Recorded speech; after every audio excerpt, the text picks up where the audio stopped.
on-road cost of electric vehicle for our customers is same as a on-road cost of an internal combustion engine.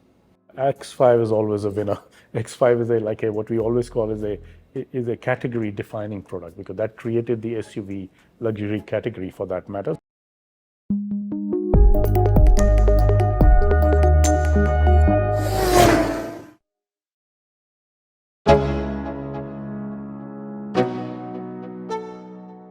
Hello and welcome to TOI Auto, and today we've got Mr. Vikram Pawah with us, and there have been a lot of new developments on the front of sales and products as far as BMW India is concerned, and we've got the man in charge to speak to us about that. So thank you so much for joining us, Vikram. Thank you. Always a pleasure to be on board. Thank you very much for inviting me. Pleasure. And if I'm correct, you've recently just had some of the best performance in terms of sales. So can you just take us through the numbers and what have been the highlights? Sure. I think it's been an exciting time. This year has been really exciting. When we met last time, we spoke about we had the best ever first half of the year. Correct. Now, after finishing off Q3, which is till September, again we have a record first 9 months of the year in our history, which is fantastic. But what really surprises me is also we actually broke the record of our best monthly sales ever in last 16 years. So that's really encouraging, really exciting, because we were really expecting this kind of a demand to happen with all our new product range, and it's proving out to be right, that people are really appreciating the products from BMW Group, both for BMW and Mini brands, and you can see it in the results now, and I think this growth will continue even further. And with the festive season just arriving, do you think that you can surpass this performance, this best monthly performance? See, the records are meant to be broken, right? That's always the game, that can we break the record that we just set. Right. So of course the ambition of the team is always to outperform of what we have already done. But right now our focus is on making sure that we deliver all the products that we have now to our customer. They've been waiting for some time. If you remember, we spoke about in July about this thing, that our supplies were ramping up in Q3 and Q4. And that's exactly what is happening now. So our focus is on making sure that we supply those products to our waiting customer, at the same time making sure that people who want their deliveries now in Diwali and Navratra season, which is just about to happen, we cater to those customers as well. So yes, expecting a very robust growth for sure. Right. And you talked about the best month ever. So can you also give us some numbers, as in like what percentage of growth and what sales? Sure. So Q3 itself is 17% growth for our car segment. And when I look at the first 9 months, that translates to 10% growth. So very solid double-digit growth now happening, which is after a mega year that we had last year. So clearly looks like the ramp up is on. Similarly for our Motorrad business, first 9 months is 26% growth. So overall, you can see between the three brands a very solid performance in the first 9 months. And last time when we met, you mentioned how you're having a leadership spot in the electric space. So have you been able to maintain that? Have you been able to extend that advantage? How has it been? Yes, we have been able to maintain a dominant leadership in the electric space in the premium category, if we call it, because we clearly have the best product portfolio in the industry. We have 5 distinct models now in electric. So starting from our mini hatch, then we have the small SUV called iX1. We have the i4 sedan, which is executive sedan. We have the i7, which is a full limousine, the only electric limousine in the country. And then we also have the iX, which is a full electric SUV. So 5 distinct products giving us really good traction. We are proud to announce that we have actually crossed 1,000 deliveries of BEVs, of electric vehicles, since we launched only almost 18 months ago. Yeah, so really fastest 1,000 delivery we've ever seen in a category. Right. And so with 1,000 customers already, driving electric vehicles on the road, is there any kind of a unique feedback you've got from Indian consumers so far, be it in terms of the infrastructure, be it in terms of the day-to-day practicality of an EV? Is there anything that stands out? So I think the main usage, what we are seeing at the moment based on the customers that have bought our cars, is more intra-city or very small trips outside the city kind of environment, because we have given a peace of mind to our customer that they have on their private charging network.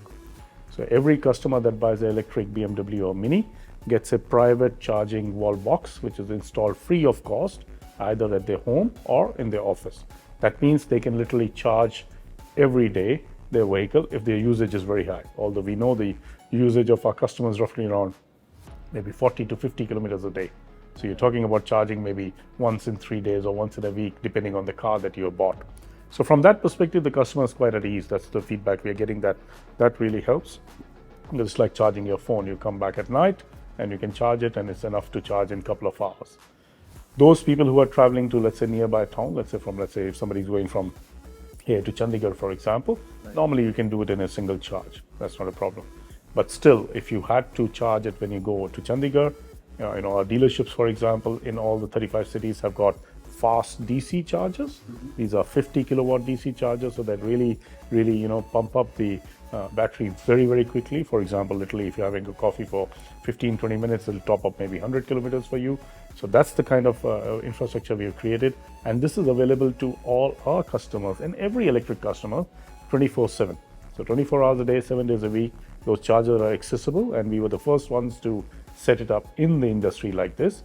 And I think that is what is giving us the result that there is peace of mind. Of course, as the charging infrastructure grows, and we are participating in that as well, so we are looking at setting up some destination chargers now, looking at where people go for holidays, what are the kind of trips people normally take from, let's say, from Delhi, from Bangalore, from Chennai, and trying to partner with those resorts and those kind of places where we could set up some chargers so that people have that next peace of mind that, okay, if I'm going for a driving holiday, I know I can charge up my vehicle without any problem. So yes, I mean, that's a very good thing. I mean, usually that's one of the key concerns for electric vehicles. And since you said you are already in talks with all these partners, so do you have any particular number to share in terms of where do you want to see this network to grow to, or by what percentage? So of course, I mean, we have to depend on partners that will make that happen for us. What we can do is at our end, we are increasing more capacity at our dealership, which is also a township, right? So we have 35 cities covered. So that's one aspect we'll do. We're also tying up, like I said, with some hotels directly and things like that, and putting a AC charger. So we plan to put 200 of these across the country over the next 6 months. We want to do that so that at least when you're going to a place, a destination, even for your lunch or even for your dinner or a quick outing, at least you have the peace of mind that BMW is with you, and then you will be able to charge your vehicles very easily. So you will see a very rapid development from our side. But of course, the other part, I need to depend on the partners, how quickly they're able to ramp up the DC charging environment. But our intention is to, as fast as we can, so that the usage of EV can be even more. And how's the growth for the Motorrad business been in this quarter and the So Motorrad year to date, like I said, is 26% growth, really solid growth. And it's not only our entry level bike, which is the 310 format, which we have the 3 bikes. That is, of course, still 88% contribution to our total business. But even our bigger bikes are growing by 25%. So now you can see that strategy of bringing people into the premium biking segment, and then they migrate upwards, is actually happening. Because we've been working on this segment for last 5 years very clearly with a focused approach on getting more riders into premium biking. We've been successful with that, and now we can see even our core bikes are actually improving dramatically. And Vikram, you are already present in both sides, the 4-wheeler as well as 2-wheelers, on the luxury end, the premium end. What do you think of electrification in 2-wheelers on the premium side in India? What are your thoughts on that? So it's always based on use case conditions. So right now, I mean, if you look at electrification, is always there on the commuter side of things, right? So even if you look at cars, it's mainly a commuting thing. I mean, biking is still a leisure activity for that matter. I mean, let's look at it. Most of the bikes that we sell are adventure bikes at the moment. So there would be very limited use cases there for electrification immediately. Yes, sooner or later it will happen. Right. We totally believe in that. As a brand, we believe that electrification is the way forward, and that's why you see world over we have introduced concepts of electric bikes as well. And as it develops in India, we would introduce those bikes into India like we do with any other bike, that when the market is ready to accept it, we'll introduce it. Right. And within the car portfolio, your 4-wheeler portfolio right now, what is the split between SUVs and other body styles, sedans and... So we've been pretty balanced, from day one, because if you look at it, every price category, we have a sedan and we have a SUV. Yeah. So a customer can actually choose between their preferred body styles. So at the moment, SUVs are 56% of our sales, and sedans and the other formats are 44%. So that's a very well balanced approach. Similarly, when people ask me, how's your split between, petrol, diesel, Again, a very well balanced one. Of course, a little bit skews toward petrol if I look at it. But overall, it's not like it's 80-20. It's more like 60% petrol, 40% diesel. So it's a good balance again. And I'm really proud that we promised the customers that we'll give them this power of choice. Right? They can choose any drivetrain that they want. So now, for example, in a X1 category, which is a entry-level SUV category, they can choose a petrol, a diesel, or electric. Similarly, at the high end or the luxury class, which is the 7 Series, again, our customers have the privilege of choosing a petrol, a diesel that we are just launching, and the electric i7. So a clear choice addressing every need of our customers as we promised. So, you mentioned about 60 and 40 between petrol diesel, but do you see this changing? I mean, it is changing for a lot of segments. It has changed, of course, it has changed, and depending on the segment where you are, entry level versus a mid-size to a big car. So of course it is different, but what we're seeing is that there's shift happening from diesel. Of course, petrol is increasing, but also electric is adopting a bit of that diesel shift. And this is the mix that is going to happen. So if you look at it right now from a demand side, we have 10% electric, right? So then we have maybe 55% petrol, and then balance is all diesel. So that's how that mix pans out at the moment. Right. And the sports division, the high performance cars, they account for what percentage of the overall So they're still small, but I mean, they're around 2.5-3% of our business at the moment, but fast growing. So M340i, which is still the fastest car to be locally produced, right? I mean, in terms of a performance sedan. So that is still, every time we still produce a lot, it actually pre-sells. So that shows the kind of demand that exists, that's growing like 200-300% every year. So that is a good growth, but still small numbers to grow in future. And last time when we met, it was also the time when the X5 was launched. So how was the reception for the X5 been? X5 is always a winner. X5 is what we always call is a category defining product, because that created the SUV luxury category for that matter. So it is really well received. I think the new model is much updated, much more comfort, even more luxurious. The drive comfort is even better, and I think the looks even are much more aggressive. You would have seen that. So really good reception. Long waiting period for that one as well. The deliveries just started, last month or so ago. So, but people are really appreciating it right now. And like you said, long waiting period. Also, I believe the iX1 was sold out pretty quickly. Yes, I think So we were just talking earlier that there used to be a thing called gone in 60 seconds, right? This product was actually gone in 180 minutes. So first 3 hours of the launch, the entire allocation for 2023 was booked, and now we've closed the booking. We'll reopen the booking in 2024 now, when the stock is available. But that shows the power of these products, at the right pricing, at the right product substance is absolutely working for our Indian customers. So with this festive season coming, right now you have some of your models already sold out. So then how do you plan to, cater to the demand? No, we have. So I think so when we were sitting in, let's say, first quarter of this year, first half of this year, most of our models were on waiting. But I think with time, with better allocation, with better availability, we've been able to bring it down substantially. So even iX, for that matter, which was our first launch of an electric vehicle, which is the best-selling electric vehicle in the premium segment in India, right? It is the best-selling one by miles. So that one is now relatively easier available, because we made sure now that it's available based on the demand. So now if a customer walks in, they should be able to get it within a month. So it's not a long waiting period. Similarly, the Mini Cooper, the SE, the electric we launched, which was the second electric launch we did in January last year, right? That also is relatively easier available than others. But the 7 Series that we launched only, let's say, a few months ago, so of course we are still catching up with the demand there. So there the waiting period is maybe 2 to 3 months. So depending on the product, where it is on the life cycle, the availability is better. The 6 Gran Turismo, right, which we had lesser availability in first half, is now available. The 3 Grand Limousine had waiting period, is now available.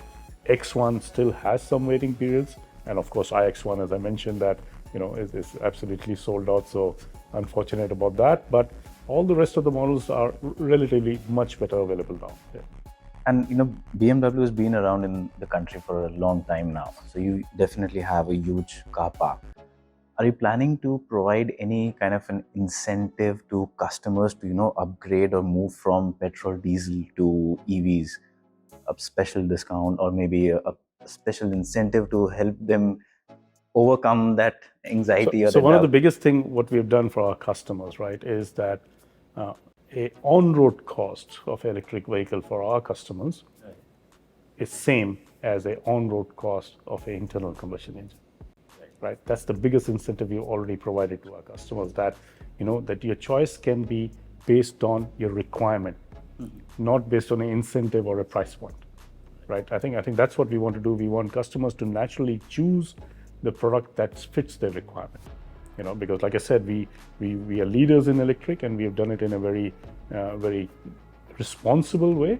Because when a customer walks into our showroom, the first thing we try to find out what is their usage condition. If the usage is regularly going too much intercity, our recommendation for right now for them is we would not recommend the electric for you, although we can still make sure that you will have charging spots depending on our dealership, but we will still not fully recommend that. It's better for now you buy a combustion engine, and maybe once the charging infrastructure increases for that intercity that your transit points are, then we can switch you over to electric. And again, the switch is much easier because the price points are very similar. Right? And normally you need to provide that incentive if, similar to like petrol and diesel were similarly priced. So similarly, if petrol, diesel, electric are more or less same price bands, the choice is easier for a customer. And that's why we see adoption rate of 10%. That clearly demonstrates that incentive is good enough for the customers to choose in a right way. And I expect that to grow to 15% next year in 2024. That's very clear. We can already see that in the product lineup that we have. And also up to 25%, so 1 in 4 cars by 2025. 1 in 4. We do provide a lot of incentive for our customers in any case for trading. That's the loyalty bonuses we have for our customer. We have trade-in benefits, so when they come in with their previous ICE technology and buy electric, they of course get that benefit as well. Considering the product plan, so last time you spoke about this aggressive product plan. So can you just take us through that? How many models you plan to launch? What have you already delivered, and how many more can we expect? So we promised that we will launch 25 products across 3 brands in 2023, right? Between BMW, Mini and Motorrad. So end of September, we had already done almost 20 of those. There are a few more editions that are now going to be in that festive season, which are just about to be launched as we speak, including the 7 Series Diesel, which is going to be launched now as well. So we are pretty much on track of launching all these products. And trust me, all these products have been received very well in the market. Each and every one of them has been appreciated and is a key success factor for us. So getting a growth of 17% in Q3 has been possible only because of such a great product offensive that we've been doing. And of course, our focus on our customers, making sure that we are customer centric, making sure that we are focusing on exactly what our customers want and delivering that in our engagements, in our touch points with them at every point.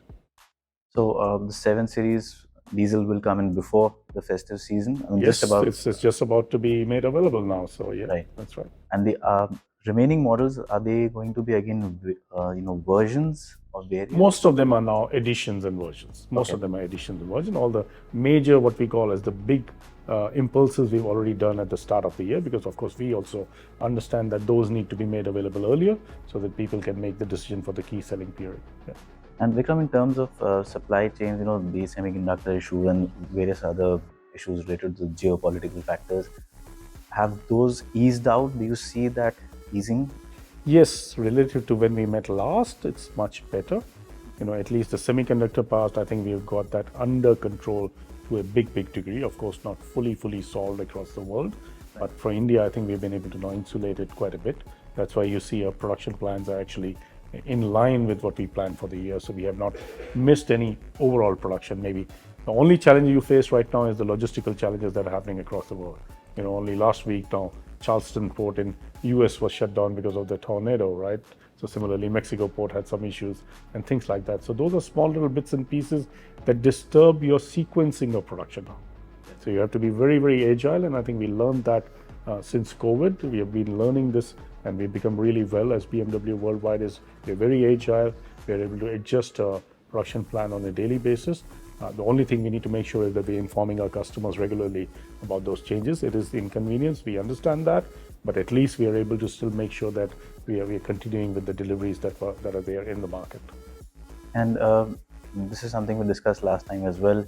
You had great success with the limousine format with the 3 Series.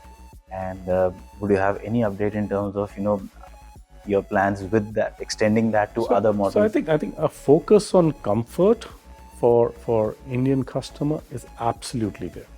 Okay, so if you look at 3 Grand Limousine was an absolute perfect example of a car that suits Indian driving needs or peak driven around needs both. So that's why we see growth in 3 Grand Limousine regularly. The most successful mid-size sedan that we sell, we absolutely dominate that segment. Okay, absolutely do that. Similarly, when we launched the new X1, if you looked at it, it is actually bigger than the previous version.